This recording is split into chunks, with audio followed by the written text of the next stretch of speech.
പാലക്കാട്ട് ആൾക്കൂട്ടമർദ്ദനത്തിൽ കൊല്ലപ്പെട്ട ഛത്തീസ്ഗഡ് സ്വദേശി രാം നാരായൺ നേരിട്ടത് സമാനതകളില്ലാത്ത ക്രൂരതയാണ്. ബംഗ്ലാദേശിയാണെന്നും മോഷ്ടാവാണെന്നും പറഞ്ഞാണ് ആളുകൾ തടഞ്ഞുവെച്ച് മർദ്ദിച്ചത്. മർദ്ദനമേറ്റ് രക്തമാർന്ന റോഡിൽ കിടന്നിട്ടും ആരും ആശുപത്രിയിൽ എത്തിച്ചില്ല. ആൾക്കൂട്ടം രാം നാരായണനെ മർദ്ദിക്കുന്ന ദൃശ്യം പുറത്തു വന്നിട്ടുണ്ട്. Welcome back to Visal media. ഞാൻ ഫക്രുദ്ദീൻ പന്താവൂർ.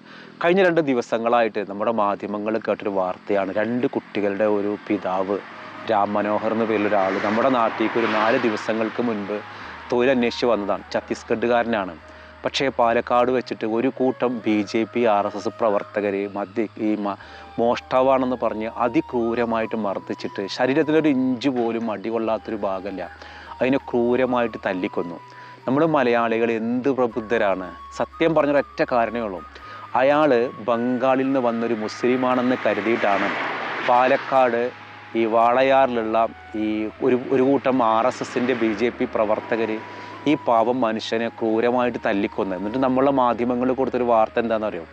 മോഷ്ടാവെന്ന് ആരോപിച്ചിട്ട് ഒരു ഇതര സംസ്ഥാന തൊഴിലാളിയെ തല്ലിക്കൊന്നു. അങ്ങനെ എല്ലാ വാർത്ത കൊടുക്കേണ്ടത്.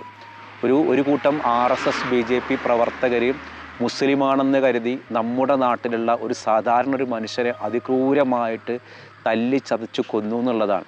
എങ്ങനെയാണ് മനുഷ്യന്മാർക്ക് ഇങ്ങനെ കഴിയുന്നത്? ഒരൊറ്റ കാരണമേ ഉള്ളൂ. ഉത്തരേന്ത്യയിൽ നടക്കുന്ന വംശീയ വർഗീയ ആക്രമണങ്ങൾ നമ്മുടെ നാട്ടിലേക്കും യഥേഷ്ടം കടന്നു വന്ന് കഴിഞ്ഞു. അത് പാലക്കാട് വഴി നമ്മുടെ നാട്ടിലേക്ക് എത്തി. അപ്പോൾ ഈ ഒരു മനുഷ്യന്, ഈ രാംനാരായൺ എന്ന പേരൊരാൾ 2 കുട്ടികളുടെ അച്ഛനാണ്. അതും ചെറിയ കുട്ടികളുടെ അച്ഛനാണ്.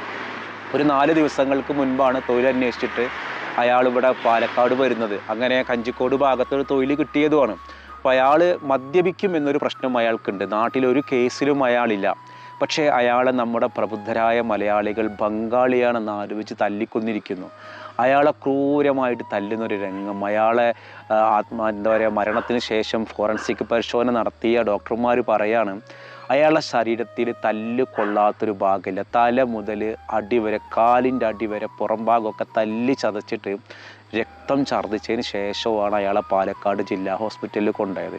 അതുകൊണ്ടാണ് ഇങ്ങനെ മനുഷ്യന്മാർ പ്രവർത്തിക്കുന്നത് വെച്ചാൽ മതം ഒരാളെ എത്രത്തോളം ഭീകരനാക്കുമോ അതിൻ്റെ ഒരു ഉദാഹരണമാണ് ഈ വാളയാർ. ഇതിനെ നമ്മൾ ചർച്ച ചെയ്യേണ്ടത് ഏതെങ്കിലും ഒരു മോഷ്ടാവെന്ന് ആരോപിച്ചിട്ട് ഒരു കൂട്ടം ആളുകൾ ആരെങ്കിലും തല്ലിക്കുന്നു എന്ന രീതിയിൽ മാത്രമല്ല.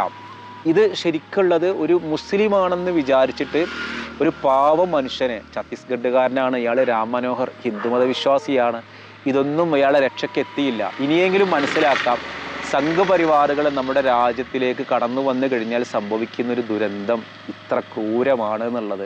അപ്പോൾ ഇതാ ഞാനിപ്പോൾ ഈ വീഡിയോ പറയുന്നത് ഞാൻ ബാംഗ്ലൂരിൽ നിന്ന് തിരിച്ചു വരുന്ന വഴിയാണ്. കഴിഞ്ഞ ദിവസം മൈസൂർ വന്നു. ഒരു ദിവസം മൈസൂർ സുഹൃത്തിൻ്റെ വീട്ടിൽ നിന്നു. മുത്തങ്ങ കാട് വഴി വന്ന് ഇവിടെ മുത്തങ്ങ കഴിഞ്ഞതിന് ശേഷം മുത്തങ്ങ അടിപൊളി യാത്രയായിരുന്നു. കുറച്ച് മാനകൾ മാത്രമാണ് ആ യാത്രയിൽ നമ്മൾ കണ്ടത്.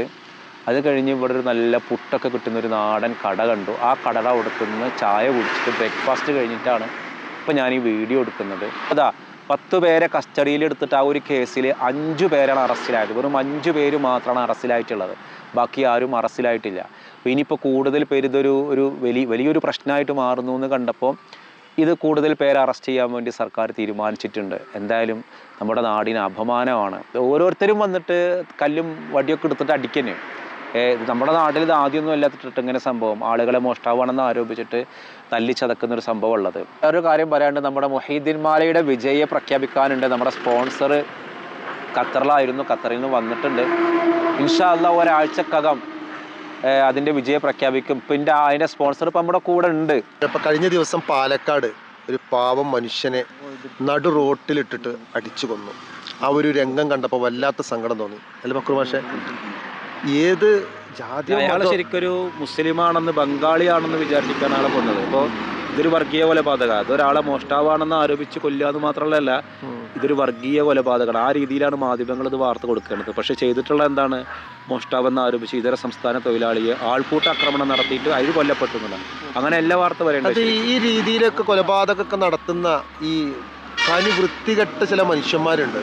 ആ മനുഷ്യന്മാർക്കൊക്കെ സപ്പോർട്ടായി വരുന്നത് പോലും ഇങ്ങനെയുള്ള ചില വാർത്തകളാണ്, അവരെ രക്ഷപ്പെടുത്താനോ മറ്റോ ആയിട്ട്.